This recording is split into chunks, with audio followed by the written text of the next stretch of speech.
నల్గొండ జిల్లా ఉన్నటువంటి రెండు పార్లమెంట్ పరిధిలో కూడా ప్రచారంలో దూసుకుపోతా ఉంది బీఆర్ఎస్ పార్టీ. ఎక్కడికక్కడ నియోజకవర్గ మీటింగ్లు పెట్టుకుంటూ కార్యకర్తల్ని కలుస్తూ ప్రజల్ని కలుస్తూ అభ్యర్థుల్ని గెలిపించాలని విజ్ఞప్తి చేస్తూ ఉన్నాయి. ఈరోజు భువనగిరి నియోజకవర్గానికి సంబంధించి ఇప్పటికే తొంగుతుర్తి సంబంధించినటువంటి మీటింగ్ పూర్తయింది. ఈరోజు మునుగోడుకి సంబంధించినటువంటి కార్యకర్తల సమ్మేళనం కూడా జరుగుతూ ఉంది. ఈ సమావేశానికి జిల్లా మాజీ మంత్రి సూర్యాపేట ఎమ్మెల్యే జగదీష్ రెడ్డి గారు ముఖ్య అతిథిగా హాజరయ్యారు. వారితో మనం మాట్లాడదాం. సార్, ఇప్పటికే కాంగ్రెస్ పార్టీ చెప్తా ఉంది సార్, జాతీయ మేనిఫెస్టోను చూసి మాకు ఓట్లు వేస్తూ ఉంటున్నారు, 100 రోజుల పాలన చూసి మాకు ఓట్లు వేస్తామని చెప్తా ఉన్నారు. సార్, ప్రజలు ఏ విధంగా అర్థం చేసుకుంటున్నారు, దీనిపైన కూడా ఎట్లా స్పందిస్తారు? కాంగ్రెస్ పార్టీ జాతీయ మేనిఫెస్టో ప్రకటించినప్పుడే నవ్వుల పాలైంది. వేదిక మీద కూర్చోబెట్టుకొని ఏదైతే పార్టీ ఫిరాయింపుల చట్టం తెస్తాం ఆ క్షణంలోనే పార్టీ మారి వేరే జెండా కప్పున్న క్షణంలోనే సభ్యత్వం పోయేటట్టు చేస్తామని చెప్పి పక్కన పార్టీ మార్చిన వాళ్ళని తీసుకొచ్చి కూర్చోబెట్టుకొని ప్రకటించినప్పుడే వాళ్ళ పరువు పోయింది, మేనిఫెస్టో పరువు పోయింది. పాపం ఆ రాహుల్ గాంధీకి తెలియదు, అర్థం చేసుకునే శక్తి కూడా లేదు. అది కూడా బయటపడింది అక్కడనే. కాంగ్రెస్ పార్టీ శాసనసభ ఎన్నికల ముందు ఇచ్చిన హామీలనే నెరవేర్చలేదనే విషయం ఇవాళ ఈ రాష్ట్ర ప్రజలందరికీ కూడా తెలుసు. కాబట్టి తుక్కుగూడ సభలో వాళ్ళు ప్రకటించిన మేనిఫెస్టోను ఎవరు కూడా పట్టించుకునే పరిస్థితి లేదు. దాని డొల్లతనం బయటపడింది అక్కడనే, అందులో సందేహమే లేదు.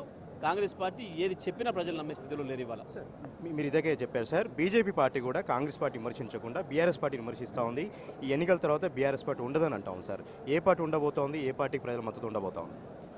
ఇవాళ బీజేపీ కాంగ్రెస్ ఇద్దరు ఒకటే పనిచేస్తున్నారనే విషయం అనేక సందర్భాల్లో స్పష్టమైంది. అభ్యర్థుల విషయంలో కూడా వాళ్ళు ప్రధానంగా వాళ్ళ పార్టీలో ఒక అభ్యర్థి బలంగా ఉన్నాడనుకుంటే ఆయన గెలిపేయడం కొరకు బలహీనమైన అభ్యర్థిని పెట్టుకుంటున్నారు. రెండు పార్టీలు కూడా ఇద్దరు కలిసి ఒకే మాటలు మాట్లాడుతున్నారు. బీజేపీ వాస్తవానికి ఇవాళ ఇక్కడ రాష్ట్రంలో అధికారంలో ఉన్న పార్టీ పైన జాతీయంగా కూడా వాళ్ళకి ప్రతిపక్షంగా ఉన్నది కాంగ్రెస్ అనుకుంటున్నప్పుడు కాంగ్రెస్ పార్టీ మీద మాట్లాడాల్సిన బీజేపీ రాష్ట్ర నాయకులు ఇంతవరకు ఒక్కరోజు కూడా కాంగ్రెస్ పార్టీ గురించి మాట్లాడలేదు.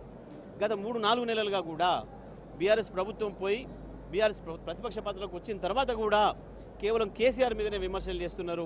కిషన్ రెడ్డి కావచ్చు, లక్ష్మణ్ కావచ్చు, బండి సంజయ్ కావచ్చు అంటేనే దాని అర్థం కేంద్రం నుంచి వచ్చిన నాయకులు కూడా, సాక్షాత్తు ప్రధానమంత్రి కూడా కేసీఆర్ ప్రతిపక్షంలో కూర్చున్న తర్వాత ఈ రాష్ట్రానికి వచ్చి కూడా కేసీఆర్ గురించే మాట్లాడిపోయింది తప్ప కాంగ్రెస్ గురించి, రేవంత్ రెడ్డి గురించో, రాహుల్ గాంధీ గురించో ఇక్కడ మాట్లాడలేదు అని అంటే దాని అర్థం ఆ రెండు పార్టీలు కూడా బలహీనంగా ఉన్నాయి. ఆ రెండు పార్టీలు కూడా కూడబలుకొని పనిచేస్తున్నాయి. తప్పకుండా ఎన్నికల తర్వాత ఏదో మార్పులు జరుగుతాయని భావిస్తూ ఉన్నారు ప్రజలందరూ కూడా. తప్పకుండా ఇటు నుంచి అటు, అటు నుంచి ఇటు ఆ రెండు పార్టీలలోనే ఏదో జరిగే అవకాశం ఉంది. తప్పకుండా ఇవాళకి కూడా ఈ రాష్ట్రంలో ఉన్న పార్టీ బలమైన పార్టీ బీఆర్ఎస్ పార్టీ. 16 నియోజకవర్గాలలో కూడా గెలుపు అవకాశాలు ఉన్న party BRS party.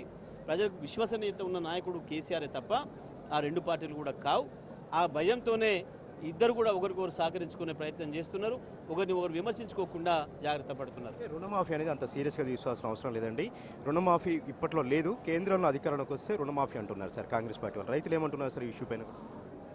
Congress party మోసం చేసిందనేది రైతులకు అర్థమైంది. కనీసం అవి పక్కన పెడితే ఇవాళ వచ్చిన సమస్యను పరిష్కరించే దమ్ము కూడా, సత్తా కూడా కాంగ్రెస్కు లేదని, కరువు వచ్చిన కరువు కొంత అయితే వీళ్ళ అసమర్థతతో తెచ్చిన కరువు ఎక్కువ ఉందనే విషయం కూడా ప్రజలకు అర్థమైంది. కృష్ణలో ఇవాళ ఆ లెవెల్లో నీళ్లు ఉన్నప్పుడు గతంలో కేసీఆర్ ఇచ్చి కాపాడిండు మాకు 1,00,000 ఎకరాలనే సంగతి కృష్ణానది కింద ఉన్న వాళ్ళందరికీ తెలుసు. పైన గోదావరిలో నీళ్లు ఉన్నాయి, లిఫ్ట్ చేసే అవకాశం ఉందని చెప్పినా 100 రోజులు పట్టించుకోకుండా నిన్న లిఫ్ట్ లాంచ్ చేసి కేసీఆర్ వస్తున్నాడని చెప్పి నీళ్లు ఇవ్వడంతో ఈ ప్రభుత్వం యొక్క డొల్లతనం అర్థమైపోయింది. ఈ ప్రభుత్వం చేదగంతనం అర్థమైపోయింది. కేవలం రైతు బంధు, రైతు బీమా, రుణమాఫీ మాత్రమే కాదు, ప్రజలకు ఇచ్చిన అన్ని హామీలు కూడా కాంగ్రెస్ పార్టీ ఎగ్గొట్టదలుచుకుందనే విషయం స్పష్టంగా అర్థమైపోయింది. ఇప్పటికే బట్టి విక్రమార్క చేతులు ఎత్తేసి సాపుగా చెప్పిండు, మేము యువకులకు ఇస్తామని చెప్పలేదు, నిరుద్యోగ భృతి 4,000 ఇస్తామని చెప్పలేదు అని మాట్లాడిండు. స్వయంగా రేవంత్ రెడ్డి చెప్పిన విషయం, సోనియా గాంధీ, ఆమె ప్రియాంక గాంధీ గారు కూడా చెప్పిన విషయాన్ని కూడా ప్రజలు రోజు కూడా చూస్తూనే ఉన్నారు. వాళ్ళ సోషల్ మీడియాలో కూడా తిరుగుతూనే ఉంది. కాంగ్రెస్ పార్టీ ఎడ్ల బద్దాలు ఆడుతుందో 2,500 ప్రతి మహిళకు నెలకి ఇస్తామన్నారు, దాని మీద ఇంతవరకు చప్పుడు లేదు. ప్రతి విద్యార్థినికి స్కూటీ ఇస్తామన్నారు, దానిపైన చప్పుడు లేదు. ప్రతి విద్యార్థికి 5 లక్షల రూపాయలు ఇస్తామన్నారు, దానిపైన చప్పుడు లేదు. ఇవి పక్కన పెట్టండి, అసలు గతంలో కేసీఆర్ ఇచ్చిన పథకాలని కొనసాగించే పరిస్థితుల్లో లేదు. ఇవాళ చేనేత కార్మికులకు సంబంధించి గతంలో కేసీఆర్ గారు ప్రవేశపెట్టిన త్రిఫ్ట్ పథకం కావచ్చు, మగ్గాలు స్టాండ్ మగ్గాలు ఇస్తున్న పథకం కావచ్చు, ఏది కూడా ఇచ్చే ఆలోచన ఈ ప్రభుత్వానికి లేదు, అవి కొనసాగించడం లేదు. అసలు ఆనాడు కేసీఆర్ ఇచ్చిన రైతు బందే సక్కగిచ్చే పరిస్థితి లేదు. ఇప్పటి వరకు రైతు బందే లేదు, దిక్కు లేదు, ఇక రైతు భరోసా ఎక్కడిది అనే మాట కూడా వస్తూ ఉంది. వీళ్ళు ప్రతిదీ కూడా ఎగ్గొట్టడమే తప్ప ఇచ్చిన మంచినీళ్ళు ఇచ్చే సక్కగిచ్చే పరిస్థితి లేరు. 4 ఏళ్ళు వరుసగా నడిచిన మంచినీళ్ళు ఇవాళ ఆగిపోయినాయి. వరుసగా 5 సంవత్సరాలు నిమిషం పోకుండా ఇచ్చిన కరెంటు ఇవాళ పోతూ ఉంది. మోటార్లు కాలిపోతున్నాయి, ఇళ్లలో బల్బులు ఎగిరిపోతూ ఉన్నాయి. మళ్ళీ 2014 ముందు పరిస్థితులే అన్ని పునరావృతం అవుతున్నాయి. మళ్ళీ అదే బాధలు రైతులకు ప్రజలందరూ కూడా రాబోతున్నాయనే విషయం ప్రజలకు అర్థమైపోయింది. కాంగ్రెస్ పార్టీ చేసిన మోసాలని ప్రజలు గమనిస్తున్నారు. కాంగ్రెస్ పార్టీ ఇప్పుడు ఏ హామీలు ఇచ్చినా నమ్మే పరిస్థితి